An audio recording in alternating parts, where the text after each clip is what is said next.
जी भाई हो इसलिए लीडर हो। थोड़ी बात तक करता है। आपको क्या लग रहा है 4 तारीख को जो अभी बातचीत होगी उसमें आपको क्या लग रहा है? अभी कितना ज्यादा कहा कि भाई 4 मांगे थी उसमें से 2 मान ली गई, तो आपको लगता है 2 आपकी जो मेन मांगे थी वो मान ली गई हैं क्या? जी मैं तो सबसे पहले तो ये कहना चाहता हूँ कि जब एक महीना ये 35 से 36 दिन हो गए, जो 36 दिन में इन्होंने जिस पिछले 6 साल से जो मतलब इन्होंने प्रोग्राम सेट किया था जी, और जिस प्रोग्राम से चल रहे हैं, तो क्या इतने जल्दी मारने वाले हैं ये तो बहुत ही मतलब इनकी हटीली जो हठधर्मिता है ना, हिटलर टाइप का जो उसको बोलते हैं अपन, हिटलर कह दो जी, वो इन्होंने एक नीति अपना रखी है जी। एक तो कहता है मित्रों कहता है मैं ये कर दूं वो कर दूं, और वो कहता है बहनों और भाइयों मैं आपको ये समझाना चाहता हूं, तो किसानों के लिए बहनों और भाइयों के शब्द उसको कभी उद्बोधन किए ही नहीं। क्यों? कि वो किसानों को कुछ समझते नहीं है।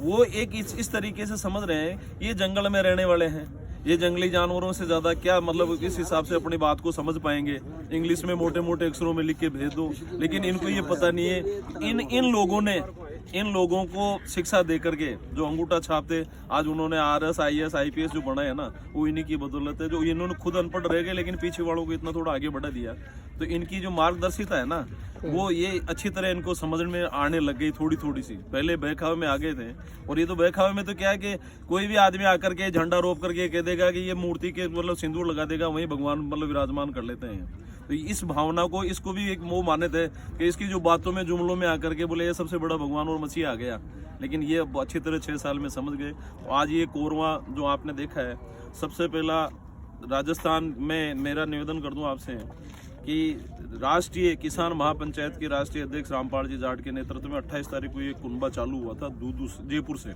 जी। उस कुनबे में हमारे जो गाड़ियां गई थी उनको ले जाकर के बुराड़ी में इन्होंने बंद कर दिया। अच्छा। इनके जुमले ने मतलब जिस तरीके से आगे पीछे फोर्स भेज करके प्रोटोकॉल में हम दोनों मतलब गाड़ियों के पीछे आगे एक गाड़ी पीछे, जैसे कोई मंत्री की गाड़ी जाती है उस तरह से रामपाल जी को ले जा करके बुराड़ी में इनको ले गए। हम जब कह रहे थे रामपाल जी कि हम जा रहे हैं रामलीला मैदान और वहाँ पे जाना चाहते हैं मतलब जंतर मंतर पे, लेकिन हमारे को नहीं लेके गए, डाइवर्ट करके और बुराड़ी में ले जाके बंद कर दिया। जब बुराड़ी का मतलब इनका सिस्टम समझ में आया, इनका मतलब ये था कि सारे किसानों को ले जा करके वहाँ वार्ता करेंगे, वार्ता नहीं करेंगे इनको कैद करेंगे, और फिर बाद में बाहर निकलने का कोई रास्ता नहीं था इनके पास में।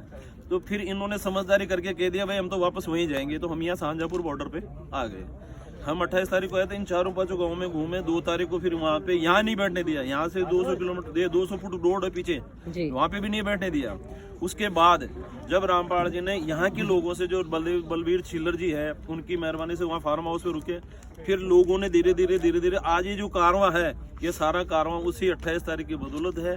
और इनके बाद में श्री राजाराम जी मील साहब हैं, अमराराम जी कॉमरेड साहब हैं, हनुमान जी बेनीवाल जी साहब हैं, ये सारे मिल करके इनको सबको लगा भाई कुछ ना कुछ तो इसमें दाल में काला है। जो हरियाणा पंजाब वाले भी कर रहे हैं तो राजस्थान में भी तो कुछ है। तो ये राजस्थान का कारवां धीरे धीरे आज ही देख रहे हो 4 किलोमीटर में या 5 किलोमीटर में और भी आगे बढ़ेगा। लेकिन इनकी उम्मीदें ये नहीं है कि ये जो पूंछ जो बता रहे थे कल, उनका मतलब योगेंद्र जी यादव साहब ने बताया था कि अभी तो हाथी नहीं निकला, सिर्फ पूंछ निकली उसके बाद। हाथी निकलना तो भी बाहर है। जो 4 तारीख को सही उम्मीद नहीं है, आधा ही निकलेगा, पूरा भी निकल पाएगा। फिर भी उनमें से अगर एक कोई बात मान लेते हैं तो कुछ ना कुछ हल्का हल्का सा भाई निकलना चालू हुआ है। तो हमारी मारवाड़ी में एक कहावत है कि भैंस ब्याने तो लगी है लेकिन उठक बैठक करी, अभी तो ब्याने की तैयारी में नहीं है।